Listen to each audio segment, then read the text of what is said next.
This movie goes with congruence and overlapping triangles. This is learning target 8 and 9. So in this movie, we're going to look at overlapping triangles. And we're going to see what it looks like when we have overlapping triangles, what we need to do.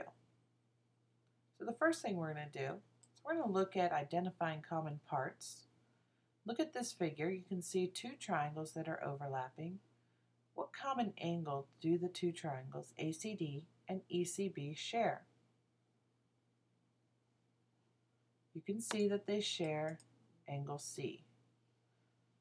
Another way to look at this, which is going to be helpful, is to take those two triangles, ACD and ECB, and separate them, and you can see that they share a common angle C.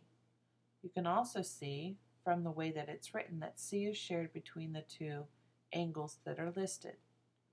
So sometimes it's best to look at the diagram where the triangles are together overlapping, and sometimes it's best to separate them and see what's common.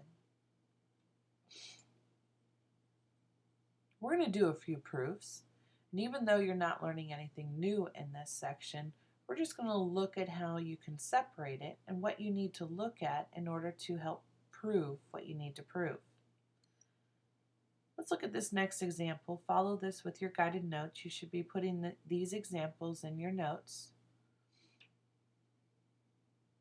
Angle ZXW is congruent to YWX, and angle ZWX is congruent to YXW. So you can see the two triangles are overlapping here.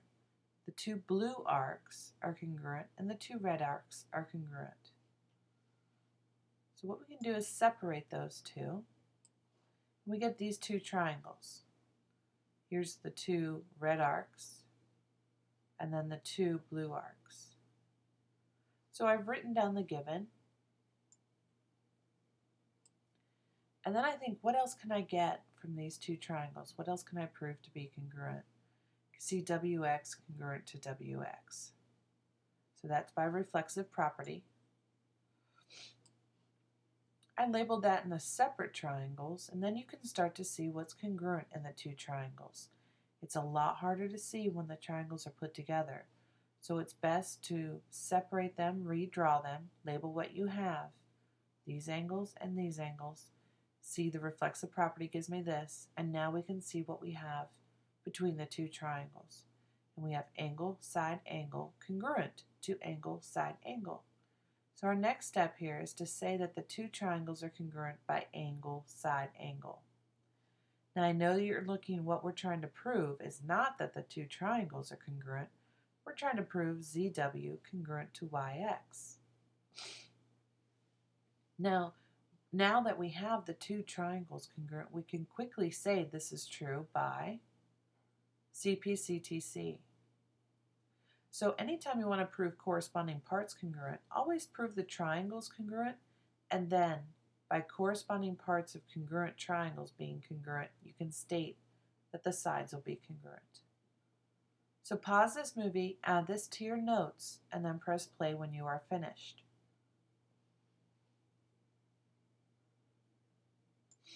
The next diagram I have for proof,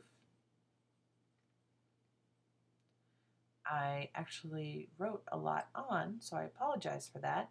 When you look at your diagram, you'll see that we're given ACD, this yellow triangle, is congruent to the blue one, BDC. And we want to prove CE congruent to E or DE. Now the problem with this is that these two side lengths are not side lengths of the larger triangles. So what we can do is we're given these two triangles are congruent, so we can use all of their corresponding parts as congruent.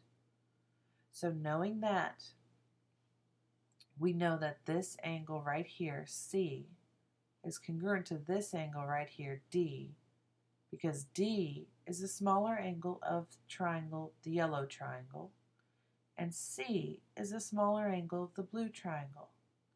Knowing those two are congruent, we can say these two sides are congruent. So we've got these two angles congruent, ADC,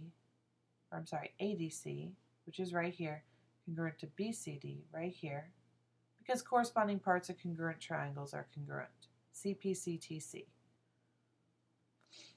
Now, just looking at this red triangle I have highlighted here, because the two base angles are congruent, I can say the two sides are congruent. We learned that in our previous lesson. It's called the converse of the isosceles triangle theorem. CE is congruent to DE. So pause this movie, add this to your notes, and press play when you are finished. So we've done a few proofs. I would like you to try on your homework for this section, completing when triangles are overlapped, trying to prove sides congruent or triangles congruent. The homework is listed on the board. Please complete that. And this is the end to the movie.